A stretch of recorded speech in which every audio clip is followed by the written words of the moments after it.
Olá, que a graça e a paz de Cristo estejam contigo em mais esse dia. Nós cremos que viver com Cristo é a experiência mais fascinante que existe. Eu sou Ricardo Iglesia, pastor da Igreja Presbiteriana Betel de Guarulhos, e tenho a honra, a alegria de falar contigo hoje sobre os agentes do desânimo. Começamos a falar sobre esse tema na última devocional, no último vídeo, e hoje vamos para a segunda parte. O que eu tenho como objetivo ao falar sobre esse tema é saber quais são os fatores que têm o potencial de nos levar a desanimar das coisas, a desanimar de tudo. E o texto bíblico é o mesmo do último vídeo, é o livro de Neemias, capítulo 4, versos 1 a 4 e 10 a 15, que eu quero ler agora para você.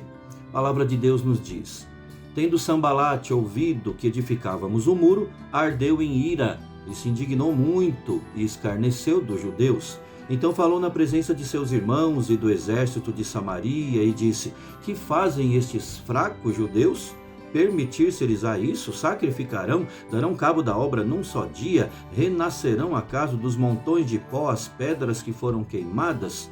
Estava com ele Tobias, o amonita, e disse: ainda que edifiquem, vindo uma raposa, derribará o seu muro de pedra. Ouve ao nosso Deus, pois estamos sendo desprezados. Caia o seu opróbrio sobre a cabeça deles e faze que sejam despojo numa terra de cativeiro. Agora, a partir do versículo 10, que nos diz assim: então disse Judá: já desfaleceram as forças dos carregadores, os escombros são muitos, de maneira que não podemos edificar um muro.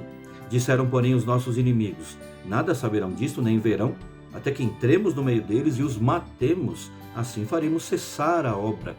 Quando os judeus que habitavam na vizinhança deles 10 vezes nos disseram: de todos os lugares onde moram subirão contra nós, então pus o povo por famílias nos lugares baixos e abertos, por detrás do muro, com as suas espadas e as suas lanças e os seus arcos, e inspecionei, dispus-me e disse aos nobres, aos magistrados e ao resto do povo: não os temais, lembrai-vos do Senhor grande e temível, e pelejai pelos vossos irmãos, vossos filhos, vossas filhas, vossa mulher e vossa casa.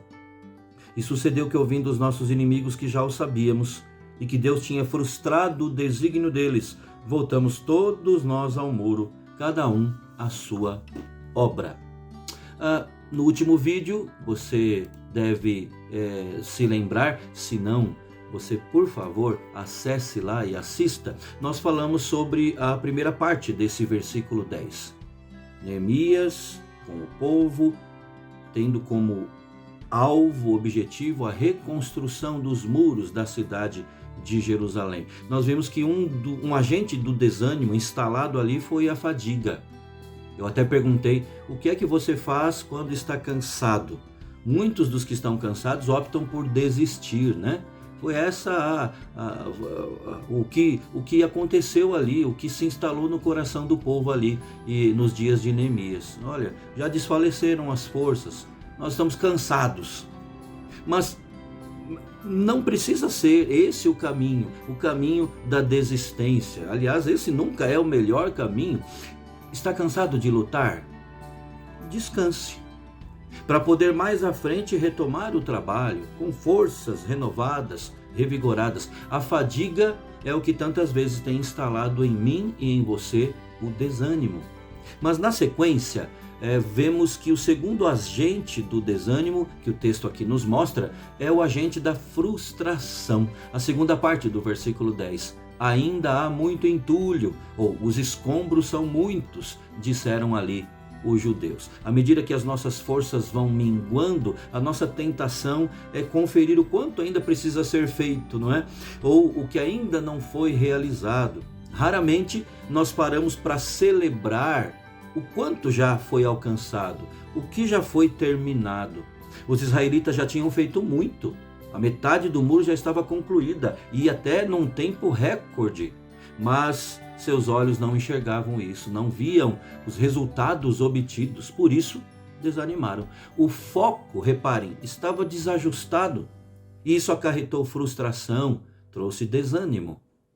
Entulho ou escombros vem do hebraico poeira, detritos, restos, cacos. Pois bem, Em vez de os olhos da fé contemplarem o futuro com base no que já tinha sido conquistado até aquele momento, os olhos da frustração se fechavam, estavam sujos, vamos dizer assim, com essa poeira dos detritos. Esse é um segundo agente do desânimo, frustração. O que é que você faz quando está frustrado? Para tudo. Veja que não é esse o melhor caminho. É preciso celebrar aquilo que já foi alcançado, que pode gerar até novas forças para a continuidade daquilo que está sendo executado. Mas além disso, o terceiro agente do desânimo que consta aqui no texto do livro de Neemias foi a decretação do fracasso. Essa decretação do fracasso estava na mente e no coração desse povo. Ainda no versículo 10, a terceira parte diz assim: de maneira que não podemos edificar o muro. Vejam que temos aqui a fórmula completa do desânimo, né? Desânimo é igual a fadiga, mais frustração, mais essa decretação do fracasso. Fadiga já desfaleceram as forças dos carregadores. Frustração, os escombros são muitos ainda. E o fracasso, por nós mesmos não conseguiremos, não vamos poder edificar o muro.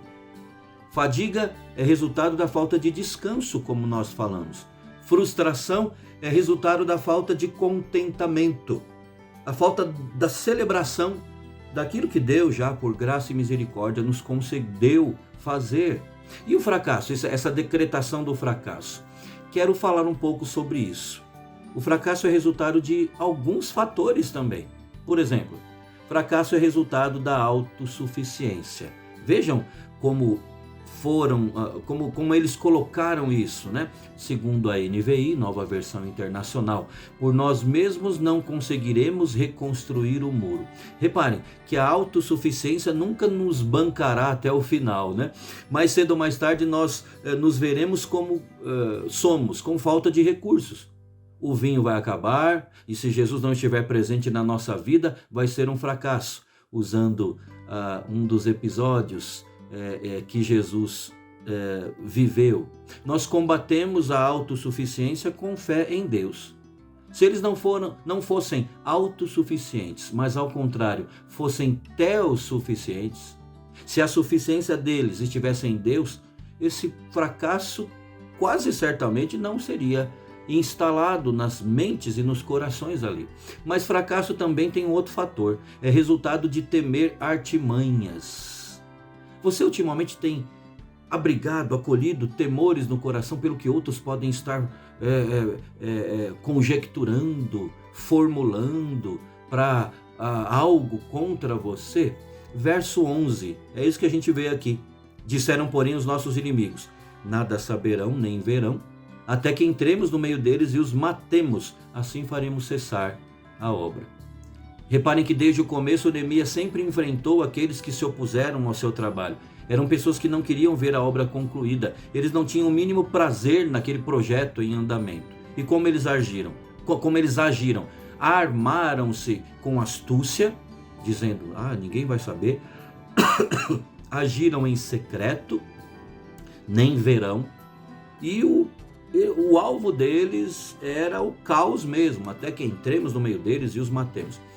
E essa ideia foi como que absorvida, assimilada pelo povo de Judá. Mas nós combatemos as artimanhas com coragem no Senhor, coisa que estava se perdendo ali no meio do povo. E além disso, um outro ponto, um outro fator, é que o fracasso é resultado de ouvir gente afastada. Interessante isso. Muitas vezes nós damos mais ouvidos para quem está longe dos caminhos de Deus do que para quem está perto do Senhor. Verso 12. Quando os judeus que habitavam na vizinhança deles 10 vezes nos disseram: de todos os lugares onde moram subirão contra nós. Esses judeus aqui citados não estavam fazendo a obra com Neemias, não estavam ali com o povo. Eram judeus, mas estavam distantes, morando afastados. Não estavam com as mãos na obra. Eram judeus, mas tinham se apartado do povo de Deus. E agora se transformaram em verdadeiros instrumentos do diabo, instalando o terror ali em Jerusalém. Eram enviados do inferno. Por isso o fracasso se estabeleceu ali. O povo estava dando ouvidos àqueles que não estavam na obra, aqueles que tinham se afastado.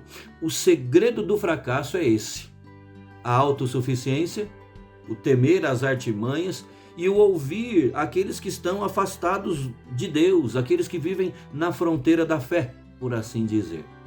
E era o que os judeus que começaram tão animados agora estavam sentindo, e isso os paralisou pelo desânimo. Neemias nos conta que no mesmo dia, esses pseudo-irmãos da fronteira ali repetiram 10 vezes a mesma coisa. Para onde quer que vocês se virarem, saibam que seremos atacados de todos os lados, sem se darem conta. Os de Judá que moravam na vizinhança estavam sendo, como eu disse, porta-vozes do inimigo. Muito triste. Mas o pior é o povo de Deus dando trela para essas coisas. Então eu peço que você pare para pensar aqui. Além da fadiga, assunto do último vídeo, a frustração e essa decretação do fracasso está se instalando aí no seu coração? Vamos lembrar que o sentimento de fracasso que leva ao desânimo surge quando nós alimentamos a autossuficiência, quando tememos as artimanhas dos homens, quando damos ouvidos aos que estão longe de Deus. Quem sabe o seu desânimo hoje não se deve a esses mesmos fatores? Reflita, e reflita seriamente sobre isso, e volte os seus olhos para Deus. E lembre-se, você pode nos acompanhar no canal da Betel no YouTube. Ali nós temos aulas, temos mensagens da Palavra de Deus para a sua vida. É só digitar Igreja Presbiteriana Betel de Guarulhos. Que Deus abençoe o seu dia, que Deus o dirija em todos os momentos. Fique com Deus.